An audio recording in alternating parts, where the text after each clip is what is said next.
Bien amigos, ya conectados con todos ustedes a través de nuestro canal Venezuela USA ORG por YouTube, nuestro canal en YouTube Venezuela USA ORG, todo pegado, nuestro programa desde USA, justamente para hacer diferentes análisis, noticias que salen de aquí, de estos análisis, del tema que nos interesa, pues es un contenido para los venezolanos en los Estados Unidos.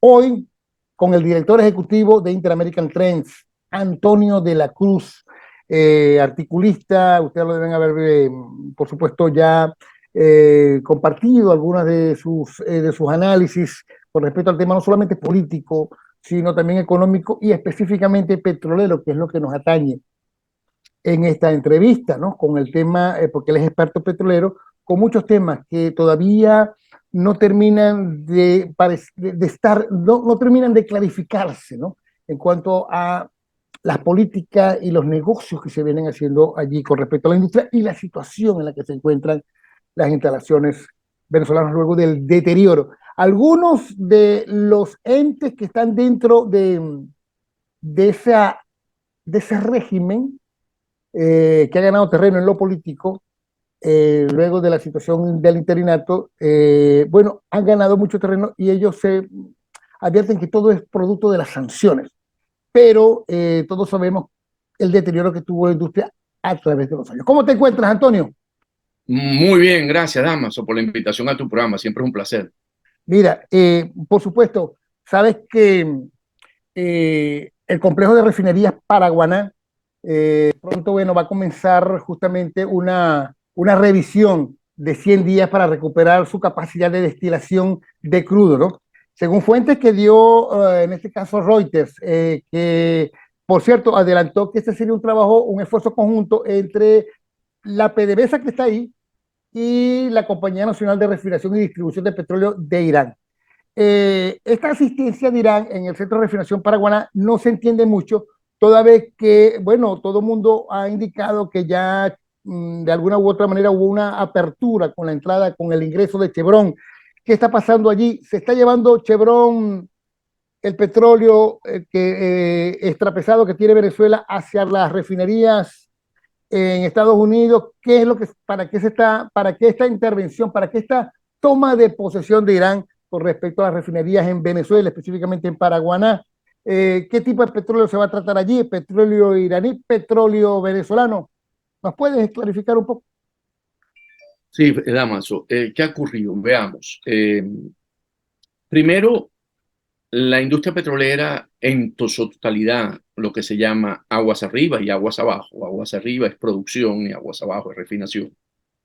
Se encuentra en una situación muy crítica en términos de que no es una industria comercialmente competitiva, es una industria que está moribunda, realmente desde el punto de vista, si lo vemos desde la perspectiva de PDVSA, en ese sentido. ¿Por qué? Porque no tiene las inversiones necesarias, PDVSA, para poder levantar esa industria. Entonces, ¿qué ha ocurrido?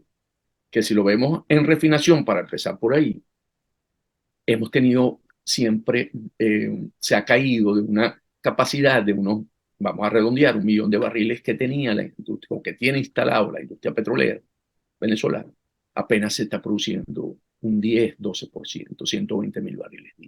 Esa caída de esa capacidad de 900-890.000 barriles es muy fuerte por falta de mantenimiento e inversión, y ese deterioro se dio desde la llegada de, pues, que expulsó Chávez a los 20.000 empleados de PDVSA. Y allí básicamente no ha logrado volver, a pesar de que mantuvo la producción por un tiempo, desde que llegó Nicolás Maduro, básicamente se ha deteriorado muy fuerte la industria petrolera. Recordemos que Maduro llegó en el 2013. Cuando Maduro llega en el 2013, tomando unos datos de la OPEP, de fuentes secundarias, en producir PDVSA, cuando llega Chávez estaban unos 3 millones, 2 millones 900, 3 millones. Pero cuando llega Maduro en el 2013, estaba produciendo 2 millones 359.000 barriles. No había sanciones en ese momento. Y Para el 2019, cuando se aplican las sanciones a PDVSA por parte de la administración Trump, la producción estaba en 792.000 barriles. O sea, había caído sin sanciones 1.500.000 barriles. Sin sanciones, sin sanciones. Sin sanciones.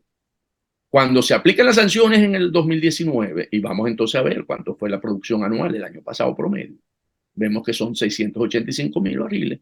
O sea, que tuvo una pérdida en una capacidad de producción de 107.000 barriles, apenas un 14%. Las sanciones afectaron a una caída de 107.000 barriles. O sea, que esto es un cuento chino por parte del régimen donde trata de esconder toda su ineficiencia y toda su capacidad y cómo ellos manejaron esa industria básicamente para saquearla. Por eso que decimos que está moribundo, para justificar la crisis socioeconómica que tiene el país. Porque además no olvidemos, si bien es cierto, las sanciones le prohibieron exportar o tener relaciones comerciales entre las industrias petroleras estadounidenses también con personas naturales, con PDVSA, pero ellos siguieron exportando el crudo al mercado chino, a la India, a Singapur y a Europa. O sea, no es que se les cerró ese mercado, sino más bien ellos orientaron esa producción hacia esos países. ¿Ok? Y recordemos que eso es importante tenerlo ahí. Y con respecto a refinación, ocurrió lo mismo.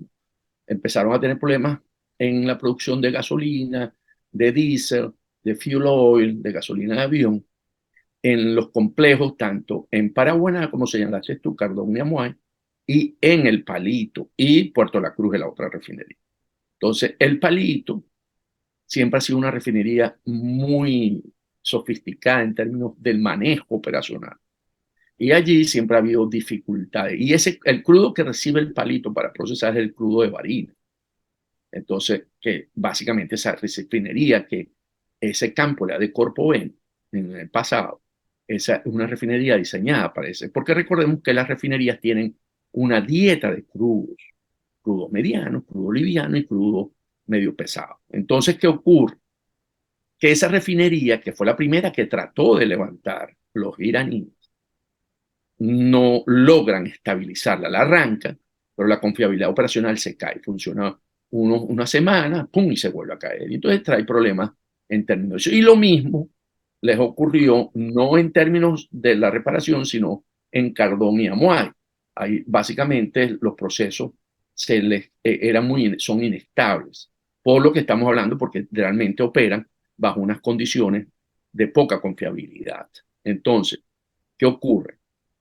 Si vemos para la producción de gasolina, que es donde hemos vuelto a ver las colas en Venezuela, entonces, ¿qué tenemos? Que después de un año en que habían más o menos estabilizado, Venezuela el mercado interno venezolano se está consumiendo alrededor de unos 90.000 barriles día, y la producción estaba en unos 110.000 barriles día, entre lo que se producía entre Cardón Amuay y Puerto La Cruz, 120.000 barriles. ¿Qué ocurre? Que hoy tenemos en Amuay y Cardón esa dificultad. Entonces, ¿qué pasó? Recordemos que hubo un esfuerzo por parte de los iraníes de estabilizar Cardón con el problema del catalizador, que lo trajeron, debemos recordar esa imagen del avión de Brian Air, que la trajeron desde Irán y lo montaron en Cardón. Pues resulta que tampoco se estableció. Esta tecnología de Cardón es una tecnología de Shell, y el crudo que procesa, o más adecuado la dieta, es la dieta de los campos petroleros que tenía la Shell en la costa oriental y en el sur, que era un crudo mediano y liviano, un poquito menos pesado. Y el de Amuay era de Exxon, de la Goen, que era también los campos de Cabimas, que son los que suministran esa refinería. Entonces, ¿qué pasa? Que además es tecnología estadounidense. Los iraníes cuando cayó el Shah de Irán, tenían una refinería similar a la con la misma tecnología Shell de la de Cardón. Entonces, lo que están haciendo ahora es básicamente poner tecnología iraní, o sea, pongamos entre comillas, después de tantos años que ellos han venido manejando, porque recordemos que si nos vamos y vemos a Irán, Irán no tiene la crisis que tiene Venezuela ni en cuanto a producción de petróleo ni en cuanto a producción de productos refinados de petróleo. Entonces, lo que se está buscando, y ese es el contrato que hicieron, es que los iraníes se encarguen de instalar, vamos a llamarlo un mantenimiento mayor, para no llamarlo un revamp, sino un mantenimiento mayor, pero con la tecnología iraní. Exactamente. Ahora, fíjate, Antonio, Si puedo el terminar ahí tema, un también momentico, quisiera algo que me puedo hicieras un... terminar. Ajá, La tecnología iraní. Entonces lo que buscan es ponerle, y por eso se está hablando de volver a hacer unos 3, 4 meses, unos 3 meses, para ver si la estabiliza. Eso no va a ser posible. claro. Ahora, fíjate, ¿cómo? Exacto, porque fíjate lo que se está planteando. Yo creo que a veces el régimen venezolano juega como a oscuras, ¿no? Le da palazos a la piñata a oscuras, porque no tiene una estrategia clara. Fíjate, ya tú estás apostando a que eso no va a resultar. Pero ¿cómo termina ahí cohabitando Chevron con la empresa iraní de New York, ¿no? Que es la compañía anónima de refinación y distribución de petróleo de Irán dentro de un mismo país en cuanto al mismo tema de producción y en cuanto con diferentes tecnologías? Ok, entonces vámonos a Chevron, que era la segunda parte, ¿verdad? De tu pregunta. Entonces ya tenemos, los iraníes tratan, ¿por qué dije que no va a tener la confiabilidad operacional? Porque al final ellos no van a hacer una nueva refinería, ellos van a reparar básicamente el corazón de la refinería, van a montar algunos equipos auxiliares, pero eso todo está conectado, eso, cuando uno está en refinería, todo está muy interrelacionado, hay una interdependencia entre los procesos. Y entonces no lograr, y yo creo que al final lo que va a ocurrir, si no dan los resultados que esperan, es que eso va a ser operado por iraníes. Básicamente en la sala de operación van a ser operados por iraníes porque van a decir, no, es que los venezolanos y a la final van a terminar. Sí, porque se habla de despidos.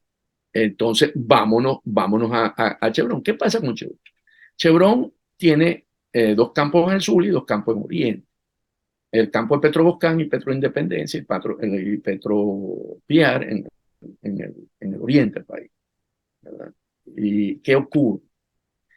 Que en el Zulia los crudos son para exportación, igual que en el oriente del país, no están interconectados con la refinación, por eso pueden trabajar, porque ellos lo que básicamente están trabajando en su campo con figuras, porque le dieron la presidencia al de Chevron en las empresas mixtas, pero el personal abajo es venezolano. ¿Por qué? Porque al gringo o al que esté designado por Chevron en la parte gerencial, él va a recibir su pago en dólares, mientras que los venezolanos van a recibir su pago en bolívares. Eso es una relación inferior a lo que corresponde con términos de los salarios internacionales. Por eso es de PDVSA ese personal. Entonces, vamos a tener una producción en Boscán. Boscán es un campo que Chevron ha manejado desde 1917, pero cuando se descubrió, ellos son los que han manejado ese campo.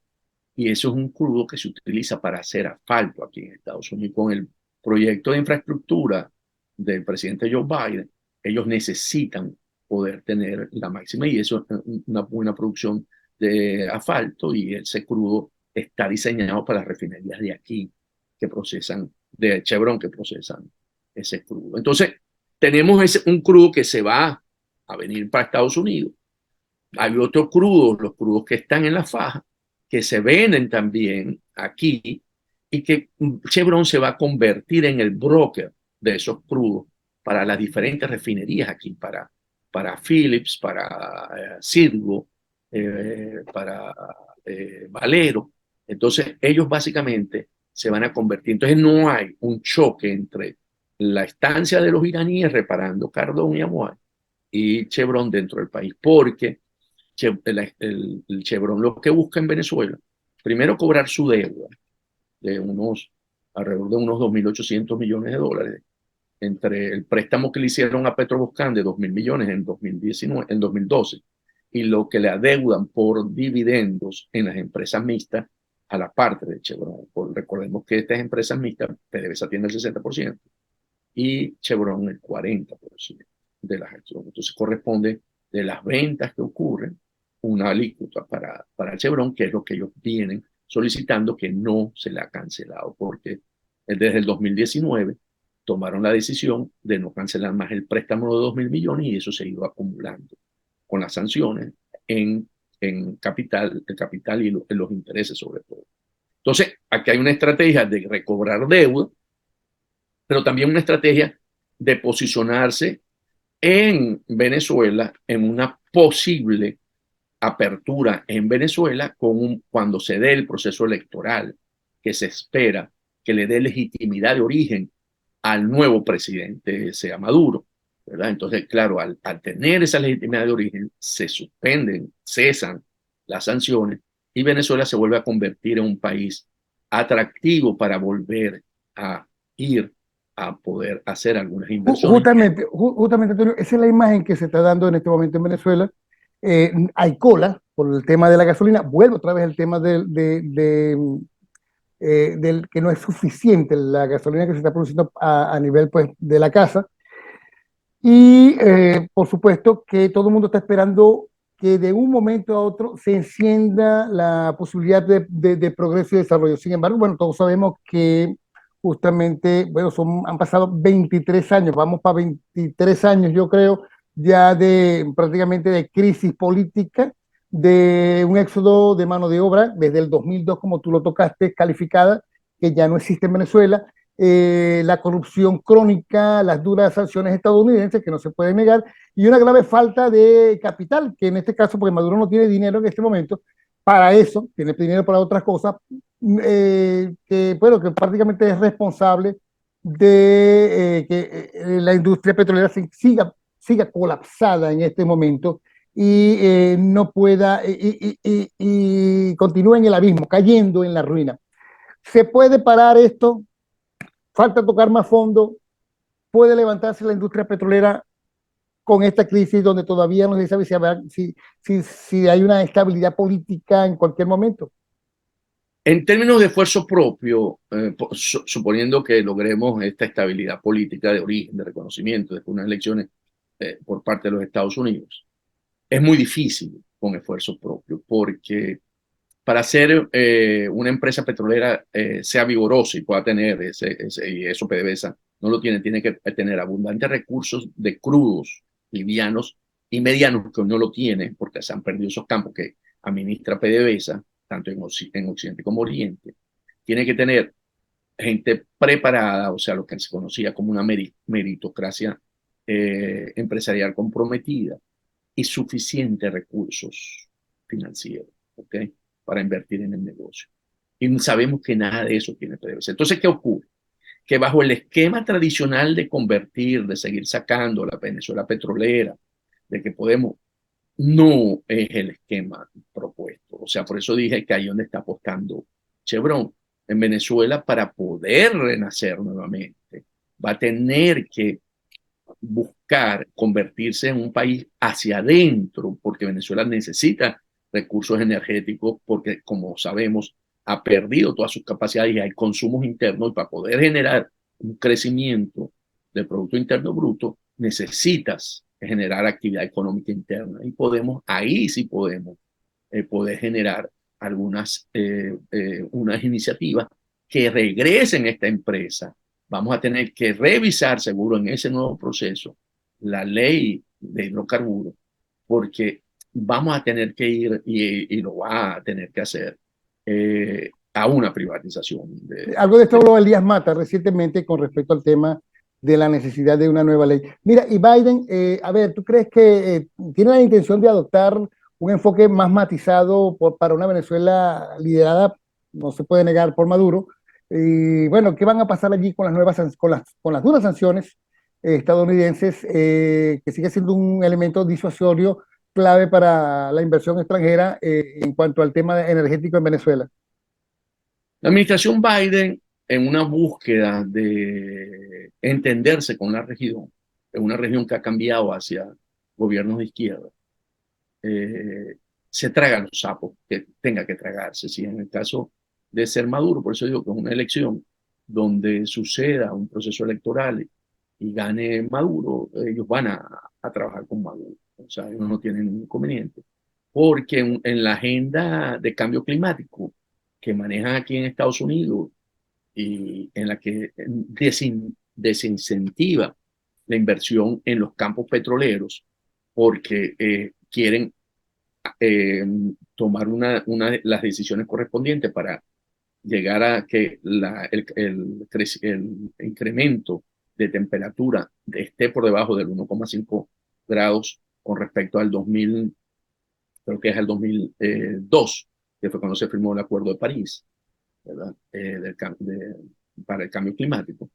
Ellos no quieren que se siga produciendo esos crudos. Entonces las industrias petroleras, y eso lo dijo Biden ya en el Estado de la Unión, vamos a tener que usar petróleo por 10 años más. Eso le sorprendió al público en el discurso que dio hace 2 días en el Congreso, hace 3 días, en la que dijo que vamos a necesitar crudo por 10 años más, porque al fin se dieron cuenta que no es cortar la transición hacia la transición energética de un solo golpe. Esto tiene que ser un proceso muy medido y muy evolutivo. Es un proceso, no es un proceso de brinco, sino muy progresivo, un mejoramiento continuo. Entonces, las grandes empresas petroleras de Estados Unidos han buscado fuera de Estados Unidos ese valor de poder seguir produciendo crudo. Y podemos poner el ejemplo de que lo tenemos al lado para poder compararlo, de Guyana, donde Exxon apuesta todo un gran desarrollo del futuro petrolero de su empresa. Recientemente Y descubrieron unas reservas de petróleo importantísimas allá. ellos van a llegar a producir a finales de esta década alrededor de 1 millón de barriles. Claro.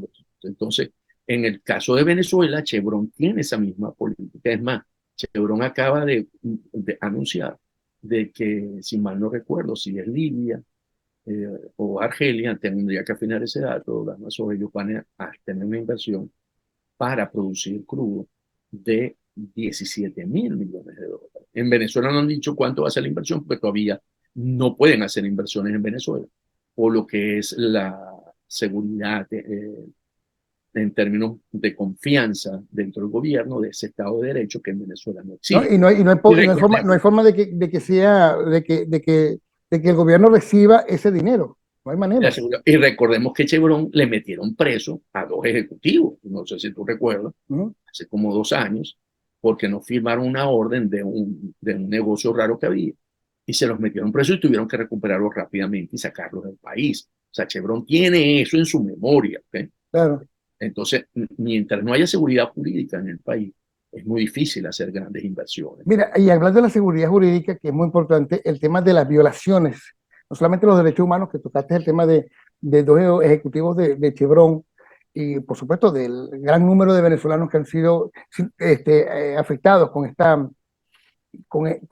este gobierno forajido, sino también el tema de otra violación que mantiene siempre atento se mantiene siempre atento a nivel mundial, que es el tema de las violaciones de los ambiental, en todo caso, ¿no? Fíjate que hay unas cifras del Observatorio Venezolano de los Derechos Humanos Ambientales, la OBDA, que publicó un informe sobre marzo del 2022, del año pasado, que mostraba 199 derrames de petróleo en Venezuela para por los últimos 4 años. En ese documento, el observatorio notó una tendencia preocupante. El volumen de derrames de petróleo en el país, en Venezuela, devastado por la crisis, se está expandiendo y nadie presta atención a esta violación, que no solamente la tiene Maduro en el arco minero, sino en el lago de Maracaibo y en toda la zona de exploración y producción.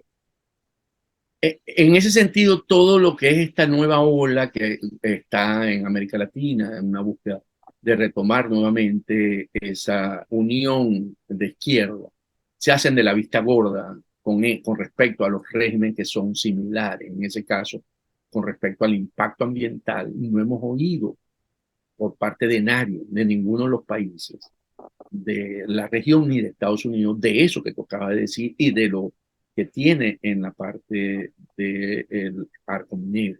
Por ejemplo, se habla ahorita con mucha fuerza del Amazonas por parte de Brasil y cómo captura los garimpeiros, cómo lo está desplazando, pero no se dice nada del lado venezolano con la misma fuerza que se dice de Brasil cuando estuvo Bolsonaro, que estaba acabando con el Amazonas. Y no se habla porque hoy lo que son unos parias, lo que es el bolsonarismo con el trumpismo, que no es lo mismo que ocurre, por ejemplo, con lo que la izquierda hace hoy en Perú. O sea, eso que hoy ocurre en Perú es promovido por estos factores de izquierda, y para poder restituir a Castillo en una búsqueda de desestabilizar el gobierno de la presidenta, y poder volver a recuperar ese espacio. Pero ahí no hay un planteamiento de violación a la Carta Democrática de Perú. No, ahí no. Y cuando se hizo en Colombia con los factores que ocurrió en el 2019 y cuando se hizo en Chile tampoco se dijo nada. Entonces, aquí hay una manera de manejar la narrativa donde en esos países donde gobiernan, donde están instalados, no ocurre estas violaciones en términos de ambiente y de derechos humanos, que lo hacen con la misma fuerza o más que cuando están los países, los gobiernos de derecha en el poder. Mira, Antonio, nos quedan pocos minutos. Yo quisiera aprovechar la entrevista también, porque en enero, ¿te acuerdas? Nos llamamos y tuvimos unos comentarios con respecto al tema bueno, del salvavidas que se les lanzó tiene Venezuela con respecto al tema Citgo, que está en stand-by por 3 meses. ¿Qué va a pasar cuando terminen estos 3 meses? Cuando la Asamblea Nacional 2015 tomó la decisión de acabar con el gobierno interino, y se puede llamar con el golpe, ahí hay un golpe de Estado, y tomar en la representación en términos de la legitimidad Un golpe de... de Estado de un sector de la oposición a otro. Sí, correcto. O sea, ahí cuando tomaron la decisión, los tres partidos, que cuando somos tres, Acción Democrática, Nuevo Tiempo y Primero Justicia, por un roce, que lo hablamos en esa oportunidad, en términos de estos tres líderes que conducen estos tres partidos, con Leopoldo López, acabaron con el gobierno del interinato, ¿no? El gobierno interino. Y eso tiene consecuencias, por supuesto. Una de las consecuencias es cómo queda Silvio. Entonces, bueno, le dieron una licencia por 3 meses, pero resulta que, vamos a suponer que saquemos la licencia del escenario. Entonces, ¿cuáles son las amenazas que tiene Silvio? Tiene la amenaza de los bonos de PDVSA 2020, que es el 2020. colateral de Silvio, ¿verdad? Y tiene la amenaza de la demanda que tiene por los juicios que yo digo de Cristales, que no es Cristales porque es un fondo buitre, que es el que demandó, y que el juez Stacks de Delaware determinó que debería ir contra los activos de Silvio. Pero resulta que los bonos 2020 sí tomó fuerza, que fueron emitidos ilegalmente, son ilegítimos. Y hay una discusión ahorita a nivel de la Corte Suprema. Eso se elevó a la Corte Suprema para determinar si es así, porque recordemos que eso no fue aprobado por la Asamblea de 2015. Por lo tanto, esos bonos que comprometen el patrimonio de Venezuela tienen que ser aprobados. Pero en resumida, ¿se puede perder Figo en los próximos No, meses? no, no, ya va, te voy a dar, no, porque tenemos Mm. unos 2 minutos más, aquí lo estoy viendo. Mira, entonces, Vale. ¿qué ocurre? ¿Qué ocurre? Que eso va a tomar tiempo, porque se fue Mm. para la... Y el término del juez de Delaware, él, hay una situación con esa demanda, pero si se llegase al caso a que se aceleraran los tiempos, Silgoy tiene los 1.200 millones por lo que fue demandada y lo podría pagar. O sea, por ahí estaríamos seguros. Aquí el elemento más importante, y aprovecho de meterlo, fue lo que ocurrió acaba de ocurrir cuando se entregaron las instalaciones de Venezuela, del territorio venezolano, al Departamento de Estado. Estoy hablando de las sedes del diplomática, estoy hablando del Consulado de Nueva York, Y la embajada, a eso te iba a preguntar, ¿qué va a pasar con esto para los venezolanos? de la embajada. No, hoy están en posesión de Estados Unidos. Ajá, por supuesto, pero No, ¿qué pero podemos esperar? no, pero lo duro de esto es cómo tú entregas tu territorio a otro. Eso no ocurre. Para mí es primera vez. Eso no puede ser. Eso no es aceptable por ningún país, que entregue. La embajada de Caracas de Estados Unidos está vacía. ¿Por qué no se la entregan a Maduro? Aquí hay un juego por parte del Departamento de Estado de tener leverage, o sea, tener una posición de fuerza frente a una negociación de Maduro, definitivamente, ¿no? Al tomar esto. Y fue una gran debilidad por parte de la Asamblea de entregar sus instalaciones a los Estados Unidos. Esto realmente puede colidiar con traición a la patria. O sea, Mira, y la Casa Blanca también hubo digamos, una comisión designada por estas nuevas autoridades de la Asamblea, ¿no? donde estaba Fernando Blasi, entre otros, Tarre Briceño, y fue rechazada, ¿no? Lo que ocurre es que, a no ser, ¿qué pasa cuando? Es que esa fue la parte de esa decisión que tomaron. Ellos, Estados Unidos a lo mejor les dijo, sí, nosotros respetamos porque no se van a meter para después digan que Estados Unidos fue el que impuso esta decisión. Pero resulta que eso tiene consecuencias, como te digo. ¿Qué ocurrió? Que al no ser representante del Ejecutivo, porque recordemos que estamos hablando de poder, el poder legislativo no tiene que ver con el poder ejecutivo, es el que designa las autoridades en el exterior que son aprobadas por el legislativo, pero es el Ejecutivo. Al no tener ese elemento, los Estados Unidos le dicen, bueno, sí, ustedes son, pero bueno, te puedo contar que a cada uno de estos que tenían visa diplomática, porque estaban asociados al interinato, ¿verdad? Le acaba de decir el Departamento de Estado que tienen 30 días para resolver su situación migratoria, porque ellos ya no tienen, van a tener a partir de esos 30 días su visa de diplomático.